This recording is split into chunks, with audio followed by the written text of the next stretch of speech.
Hello, you wonderful people, and welcome to another episode of Super-Fanta-Fi. This being a show where I talk about TV shows of the supernatural, fantasy, and/or science fictional genre. For today's episode, I'm going to talk about The Wheel of Time, Season 2, Episode 3. A lot of really interesting things went down in this episode, so let's break it down. Well, first and foremost, let's start off with Nynaeve's situation. Obviously, she's undergoing through the trials, the arches, which is so interesting because it's like, yeah, we're utilizing something that existed pre the breaking, but we don't fully know what the full purposes is. We just know how the arches operate, and even then they don't fully know. It's like, cool, using something you don't really fully understand to test people, because not everyone who goes through this comes back.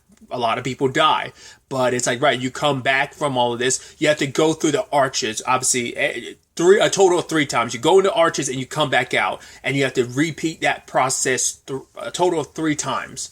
And once you've done it, you'll be, accepted, and you're kind of on your way to becoming an Aes Sedai. But the problem is these arches, they feed on kind of like your fear and kind of push them back at you, because the whole point is to tempt you into staying. And if you stay, you're lost forever. So Nynaeve goes through it because the whole point is you have to go through it for yourself. You can't go through it because this thing basically reads you, like I said, uses your own fears against you. So what it did was it first arch took her to, all her fears, all of Nynaeve's fears revolve around the same thing, feeling like she's let people down. The first arch took her back to when she was a little girl, when her parents died. And what was that moment where it's like, right, I was young, I couldn't do anything for my parents, but now this is like older Nynaeve, even though she looks like her child self to everyone else, she picks up and asks because she's ready to go and help her parents. But it's like, right, the portal comes back and it's like, it only shows up once. So if you miss your opportunity, like, now that I don't know how to fully interpret. Either that's supposed to imply like, okay, it reveals itself once and that's it. After that, it disappears forever. Because the third one makes me feel like, because it never fully formed at the beginning, but I guess it's like that was meant to be the trial, to be like, we'll get to it when we get to it. But for her, I guess it was a realization of, this isn't real. It's already happened. I can't do anything about changing it. So I think that's where it's kind of like, right, this is kind of stuck in the past. There's no changing it. I can't change. So that one's a little easier to deal with. It doesn't make it easy to overcome. It's still a pain of like, right, but I've already lived through this. I've gone through this. It sucks, but I can't do anything to change the past. My parents are gone. The second one involved her returning to the 2 rivers and finding out there's a plague that ripped through it. And it's like, right, the place is without its wisdom. She's the only one that could have helped, but she wasn't there. She was off, chasing after her friends. So obviously there's a complicated circumstances that led to all of that. But it's like, right, at no point did you decide to come back. In fact, you spent the past couple months in the White Tower with Egwene. So it's like, right, so much has happened at home because you weren't here. And once again, that ties into her fear of abandoning and not helping the people she wants to help. Couldn't help her parents.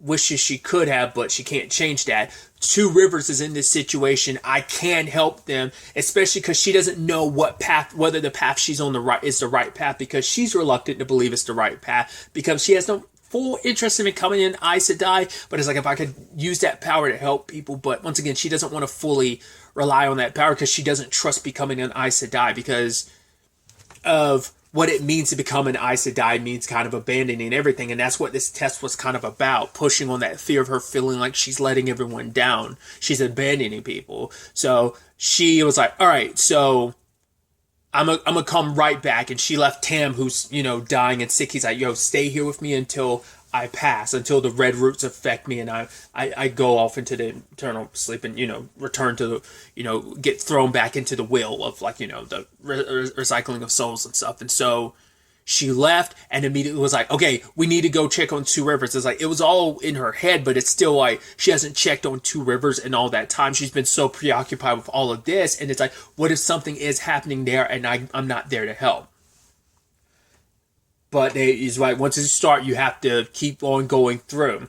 Then she ends up going through the 3rd one, and she's in a red Aes Sedai dress. So it's like, okay, just like Leandrin wants her to join the Reds. I think any of the Aes Sedai, if she joined the Reds, that's probably her greatest fear of like, who would I become? Because she doesn't want to become like Leandrin. But like what happens is she's thinking about Lan and everything, and then immediately pops out and she's covered in blood. It's like, wait, what happened? Why don't I remember what happened? It's like, that's dark, because I was like, is that even a fear, or is that more so like a premonition of the future? Well, we find out it's just a fear that she was afraid of who would she become, like all her feelings for the people she's attached to, whether it's her friends, whether it's Lan, that those feelings will become gone. Like she'll numb herself to any feelings or any connections to anyone and solely be an Aes Sedai for that purpose. And because of that, she's like, I won't become an Aes Sedai if it means turning my back on all the people I care about and abandoning them. So I quit. So yeah, you do that, you can never come back. And she was accepting of that. She kind of explained to Gwen, like, hey, you don't need me anymore. I came here to protect you, but you don't need me. That's a lesson I had to learn. At least I learned something from my time in the tower. And as she leaves, Lan shows up. And I was like, is he going to drop the bomb on her about Rand still being alive? But I think I keep seeing Lan instead of Lan. Either way, I was like, because I was wondering that last episode whether or not he was going to drop that bomb on her, because he's getting dragged back to town. But I was like, where's Alana and the others? It's like, well, because they sold it for a little bit. I was like, oh, this is interesting. And Lan's like, oh, I'm going to go back with you. I'm like, what, is he really? I was like, there's no way. He took that letter from Moraine. He's going to follow her, but he probably won't let her know what he's doing. And I'm like, what don't Lana and the others get in his way? But then we see the door for a split second. I was like, oh my God, you're still inside the test. Even you thought you came out, but that was still part of the test too. You're still being tested. I was like, that's wild. And so that's what I was talking about before, where it's like, does the door supposed to only show up once? It's like, well, it never fully formed the first time. So it's meant to like draw you in of like, oh, give you like, I think that's because Nynaeve could sense, like, right, I'm forgetting something. Something just doesn't feel right. She's strong enough and has a good sense of these things that something inside of her core was telling her this wasn't real, but the test kind of buried that. Was like, no, you're being paranoid. Kind of focus on what you're getting in front of you right now. Focus on what you want. So that's why, like, when the door shows up later on, I guess that is, like, really the true door. It's just that the earlier inklings of the door was just, like, her perception kind of making her go like, nah, this is still a test, but the test being like, no, and clouding her judgment in that moment. Which is it's so interesting when you see the two different sides of like, well, I'll go ahead and finish everything with Nynaeve, how she was on the inside, and then we'll circle back to like the after, like her being quote unquote dead. So, she lived a regular life. It seems like Rand, well, I was about to say, because I thought, like, oh, everything's going to be kind of normal. Like she goes back to Two Rivers. And because, like, Perrin's there and then eventually Matt's there. She has a daughter with Lan. But I was like, right, Rand is still dead. So, of course, he's not going to be there. And Egwene stayed behind and became an Aes Sedai at the tower.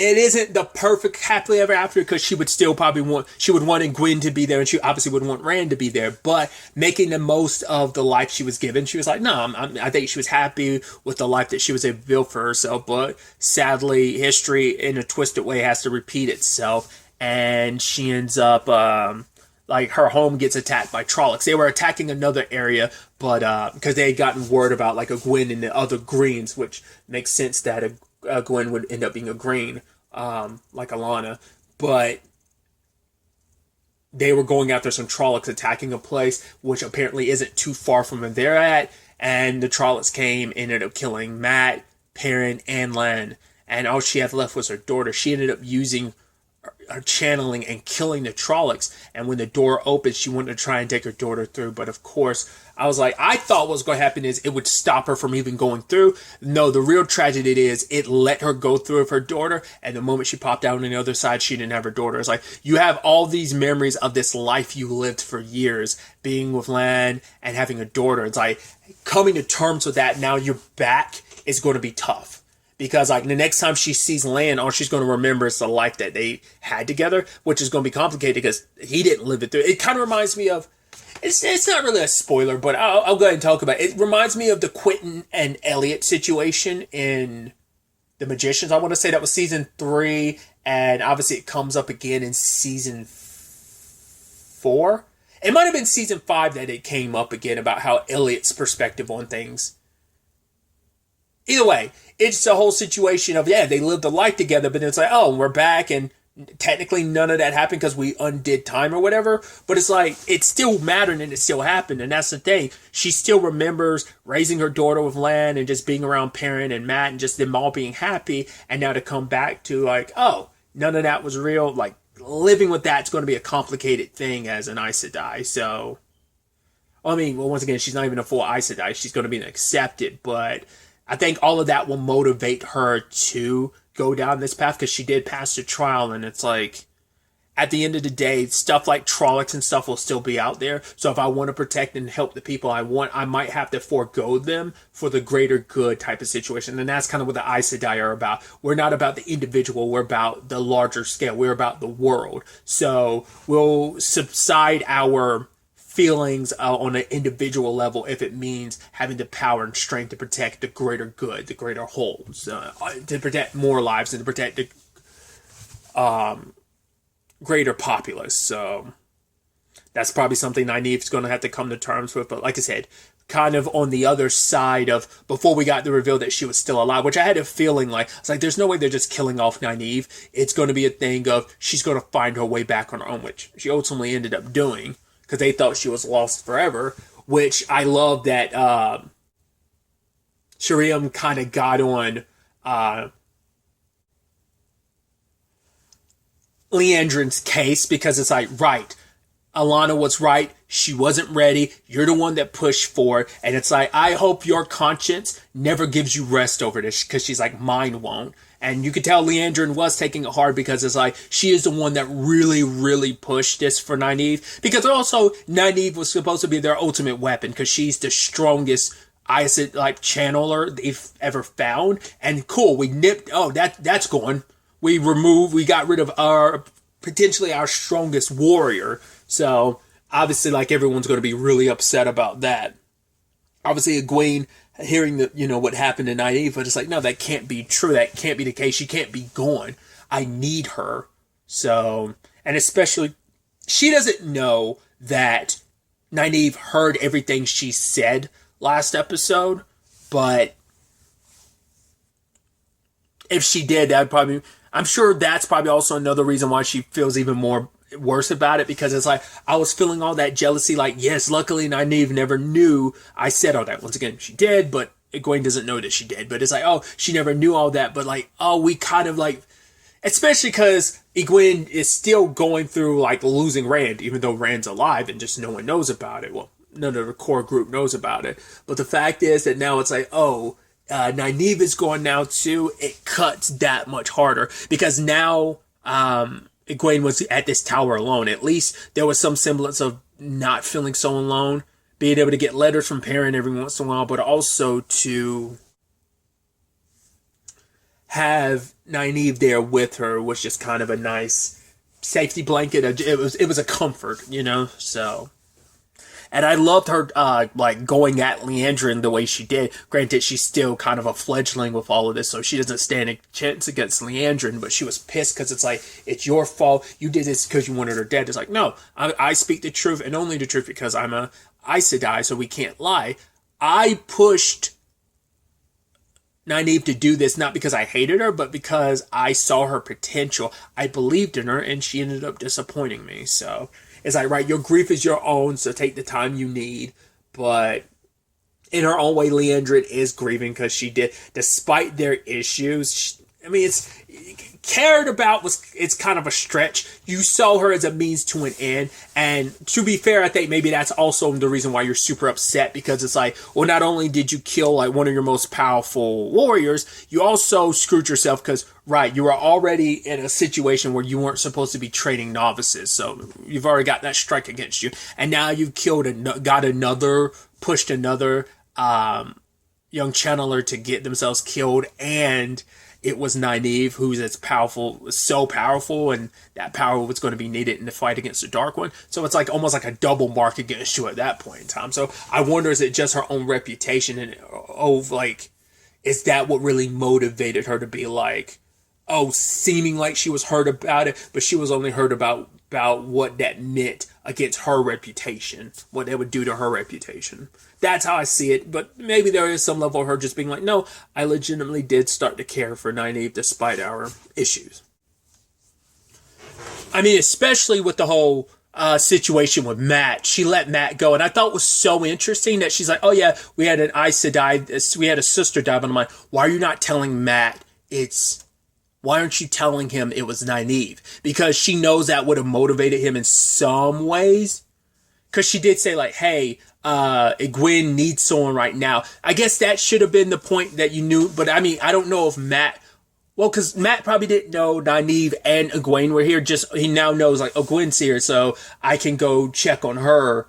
Because it's like, no, go see her because she needs you. But he's like, I know you're messing with me. You had me locked up for like 5 months and you're just going to let me go. There's no way. It's like, no, I'm going to let you go because you're not important. You had some secret importance to Moraine. Maybe to lighten you, maybe to darken you, but you're unimportant. The fact of the matter is you want to blame your friends because like, oh, you would have never gone that path with the dagger if they had never left behind. It's like, no, you left your friends behind and go see Egwene right now and let's see if you don't just does she really need you, considering the fact is you abandoned them. It was you who made that. You want to make it seem like your selfishness is some like, oh, like you're so smart and you're so cunning, but at the end of the day, you're a coward and no one really needs you because given the opportunity to be in that situation again, you'd make that same mistake again. You'd run. You'd leave them behind. So it's like, don't try and put this, you want to blame them for your own, once again, cowardice. They left me behind. It's like, no, you left them. And when he does see Egwene later on and she's crying, he wants to console her. He wants to beat her. Once again, if he knew it was Nynaeve that died, then maybe that would have pushed him even more to like, oh, I got to be there for Egwene. Because he doesn't know about Rand, does he? I don't think he does. Maybe he does. Because I'm sure Leandrin would probably want him to know that just to kind of make it cut even deeper. But given the opportunity, he goes back to his cell because it's like, what do I have to go back to? My home isn't worth going back to. There's nothing there for me. I have nowhere else to go. I can't go to my friends because he thinks because Leandrin manipulated him with the letter in episode 1, he now believes like, oh, they're not thinking about me. They're always thinking about you. They miss you. I mean, hell, even Nynaeve's vision had you in it. So it's like you are at the forefront of their minds, but, Leandrin kind of manipulated him in that regard. And then Matt just went back to his cell because like, where else can I go? And he talks to men, which I was like, that's so interesting.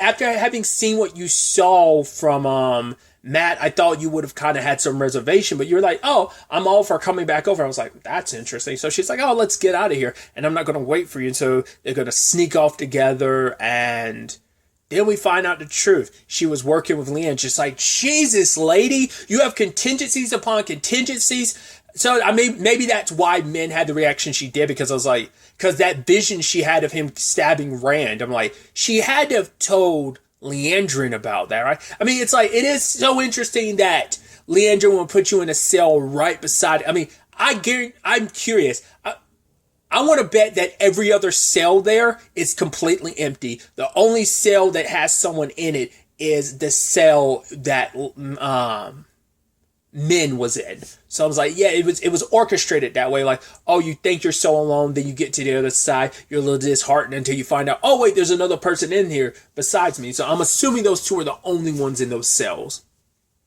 Once again, how much of that is, it's got to be like, how many higher ups know that she had Matt locked up? Not unless, like I said, not unless she's keeping that from even like some of the higher ups at the top. But I was like, how would you be able to kind of get away with doing something like that? So the reason why I say like they don't know she's doing that is because how would you able to let Matt go and there not be any repercussions? So not unless they know about Matt being there and you're just covering up the fact that you helped him get out with men and she's meant to help keep an eye on him, because she still wants to find out Matt's secrets, whatever Matt's circumstances are, whatever it is that Moraine sees in him. Once again, that's why I'm like, did men tell her about what she saw of him stabbing Rand?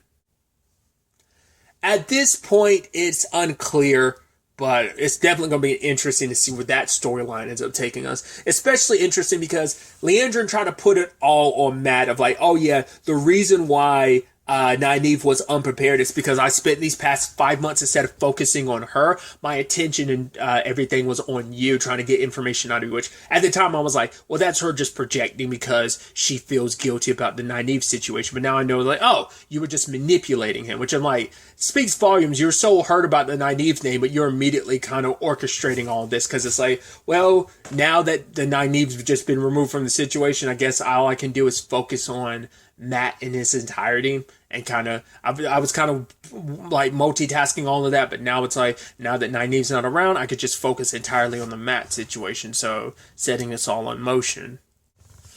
I mean, she also told Matt on purpose just to kind of, because she even admits later on, like, oh, he's predictable. If anything else, she knew exactly what he'd do. So she said all that knowing exactly how he react, that he would never go to Gwen, because maybe if he did, maybe that would make him kind of fall out of the path that Leandrin paved for him. She just knew exactly what to say and how he would react. And then we had the parent situation where, picking up where the last episode left off, what was that leader's name? I think it's like Sarath or something like that. It's like still unclear who they are. They're basically saying like this village owed their allegiances. It's like, you forgot your place, you forgot your history of this land's not yours. This belongs to someone else. I guess it's like a kingdom that's come, a ruler that's come back to claim what is rightfully hers and her people's.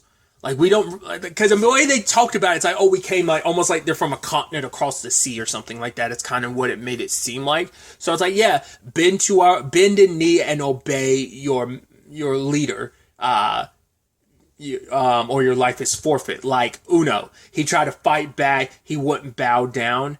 That was brutal. I was expecting them, they're like, oh, even if you won't say the words will be said for you. And I thought they were just going to beat the crap. I knew they were going to kill him, but I thought they'd beat the crap out of him and make him submit that way. Nah, went straight to the murder, put him on his knees, and then like slammed his head against that like horn spike, and then kicked him even further. I mean, that was so brutal. You could see his jaw, the skin is torn on the lower part of his jaw and his mouth, because it's so big, it ended up like ripping his mouth open. It's just like, Jesus. Like, this show can be brutal and bloody, but I'm like, that feels like that is mega brutal. I was like, that is some metal shit right there.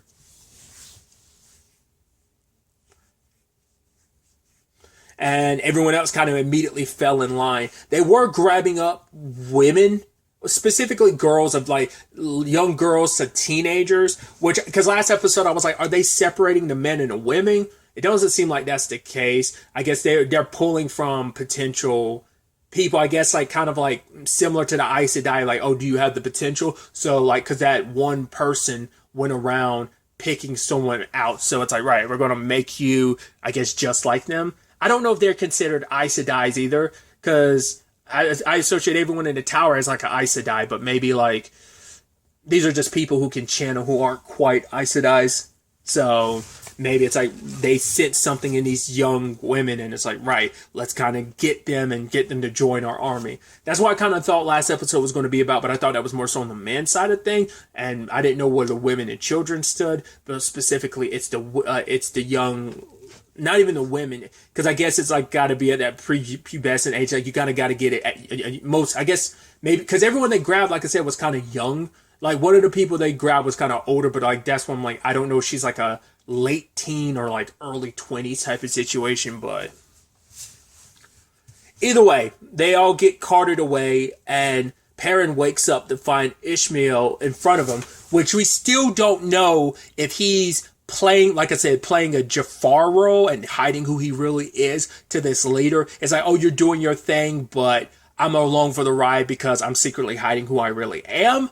Or is it a situation of she knows like Sarath knows exactly who Ishmael is? I mean, he reveals himself to Perrin. It's like, oh, we've met before. And it's like, oh, you're the guy that like back when we were all didn't know who was the dragon, we all shared the same dream of seeing you in your monstrous form.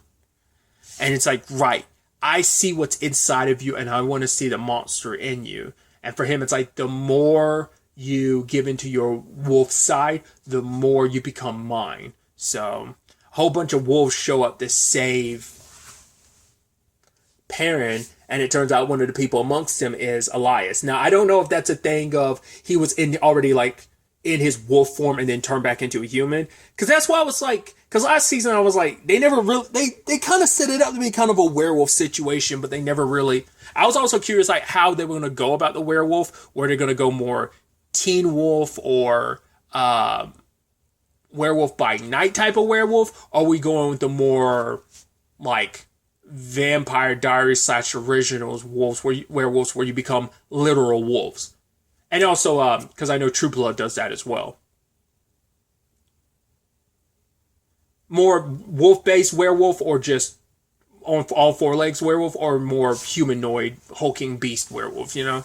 So it seems like it's but maybe it's just Elias just never transforms into like either form. Maybe he just stays human and he just gives into his animalistic instincts. But luckily Perrin got away, but it's like, yeah, I was curious why Ishmael had taken such an interest in him. It's like, well, once again, because everyone in that group is a means to an end, not just because of Rand, but also because each of them individually has their own circumstances. I think he sees something in Perrin just like he sees Rand, where it's like, hey, I could corrupt you both. And Matt's already on that wave because of the dagger.